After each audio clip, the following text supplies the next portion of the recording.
what's up? It's Jean again. So for today's video, I will show you how I fill in my brows.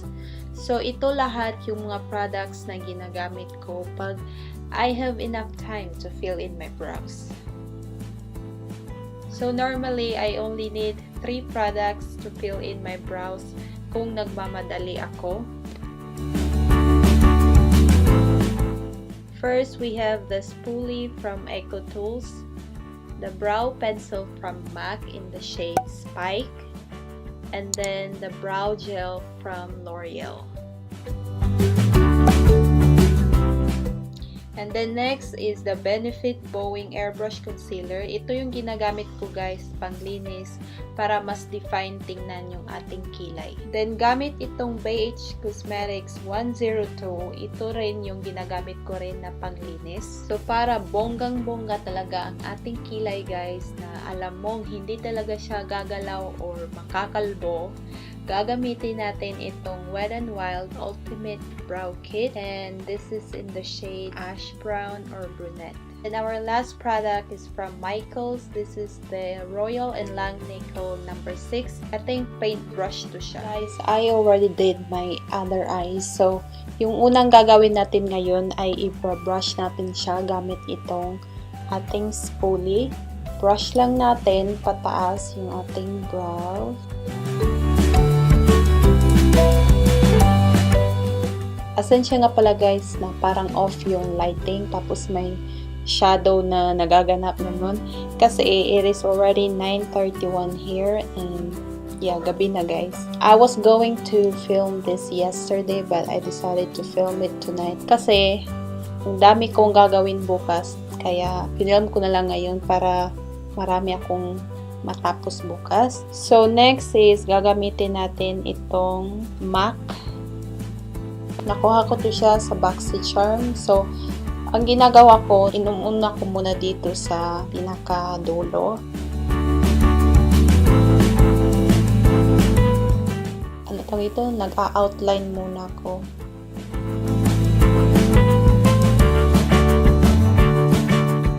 Disclaimer lang guys ha, hindi talaga ako marunong magkilay. Minsan yung kilay ko hindi pareho, pero sabi nga nila, ang kilay hindi yan twins, magkapatid lang yan sila bes, kaya hindi talaga sila magkakapareho ng shape.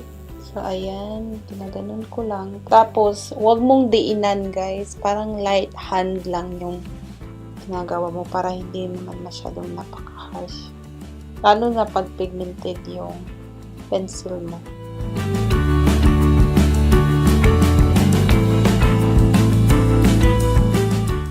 And then, i-brush lang din natin ulit para mag-blend siya. Pumunta kasi ako yesterday sa salon, kaya nagpaano ako ng kilay ko. Kasi hindi ako nagbubunot ng kilay. Yung ginagawa ko, nagpapawax ako para isang bunot pa rin siya, pero hindi ka gaganon-ganon. So, kasi mas madali, tas di masyadong masakit. So, ayan na yung itsura niya. Tapos, ang gagawin natin ngayon ay iset natin siya nitong Wet n Wild ko na brow powder. Gamit din itong Royal and Langnickel. This is number 6. So, kukuha lang tayo ng konti itong light brown na shade. So, ganito guys, para hindi parang nagkakalbo-kalbo yung natin, kilay natin, para maset yung nilagay natin na unang product. Tap lang, huwag din masyadong diinan para hindi masyadong harsh tingnan yung kilay natin. Tapos pagdating dito sa unahan, kung ano yung product na naiwan nung unang kuha mo, yun lang din gamitin mo para mukha siyang gradient lang din. Hindi rin masyadong harsh sa unahan.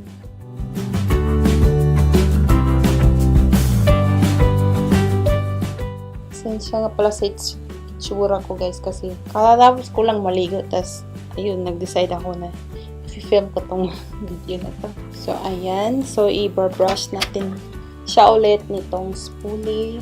So next niyan, gagamitin natin itong Benefit na Airbrush Concealer para panglinis. So So, gagamit tayo ng BH Cosmetics na 102 brush. Tapos, simula ulit dito. Alam nyo guys, nung natuto ako magkilay, parang college na ata. Kaya, ito, ganito lang talaga ako magkilay. Kung meron kayong sarili yung paraan magkilay, okay lang din. Gusto ko lang i-share yung paraan ko magkilay. So, yung concealer na ginamit mo dito, i-blend mo siya pababa. Tapos, kuha tayo ulit.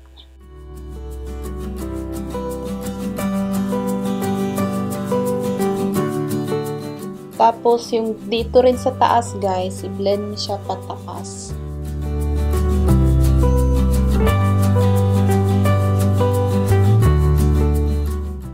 Kunti dito. Naiwan lang na concealer, wag nang kumuha ulit. So, next, isi-set natin ang ating brows gamit nitong Loreal Plumper. Para yung buhok na, alam mo, di ba may buhok? Di ba may buhok? Di ba may buhok yung brows mo? Oh, kung saan mo gusto yung brows mo, doon lang siya. Kasi nakikita nyo naman sa iba na minsan yung buhok nyo parang bumabagsak na ganun.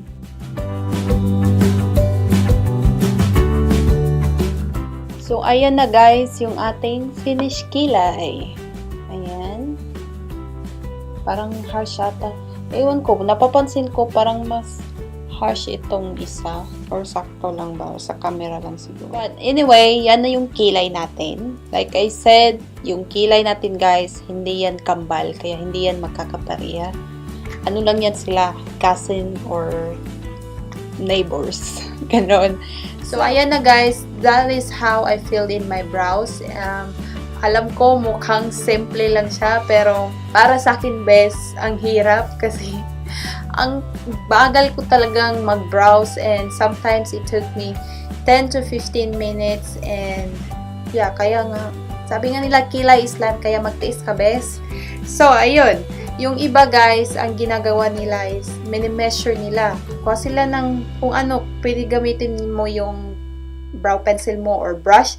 Yung ginagawa nila, mini-measure nila kung saan nagsisimula yung brows mo dito. Tapos, kung saan yung arch dapat ng brows mo. Ayan. Tapos, kung saan nagtatapos. So, dyan. Yan yung ginagawa ng iba. Pero ako, dire-diretso lang. So, hindi nyo naman talaga kailangan pang linisin ng concealer or iset ng brow powder. Kaya nga ako, minsan, kung nagmamadali, dalawang products lang talaga yung ginagamit ko, which is yung brow pencil tsaka yung brow gel. So, yun na, okay na ako. Pero, kung gusto nyo ng ganito, ang daming mga steps pa. So, okay lang din. Nasa sa inyo yan kung saan kayo nasanay. But, anyway, I hope you find this video helpful. Sana nakatulong talaga siya kung paano magkilay. And, if it did, please give it a thumbs up. And, please don't forget to subscribe to my channel if you haven't yet. And, I will see you in my next one. Bye! So, shout out nga pala kay Just Sheila. Siya yung nag-request nitong brow tutorial. Honestly guys, matagal na kami magkakilala nung college pa. Tapos, ayun, nawala lang yung komunikasyon namin. Charot. Pero kung gusto yung tumawa or ng mga baliw-baliwang videos, ililive ko yung channel niya dito sa description box below. Tapos, i-visit nyo at mag-subscribe kayo.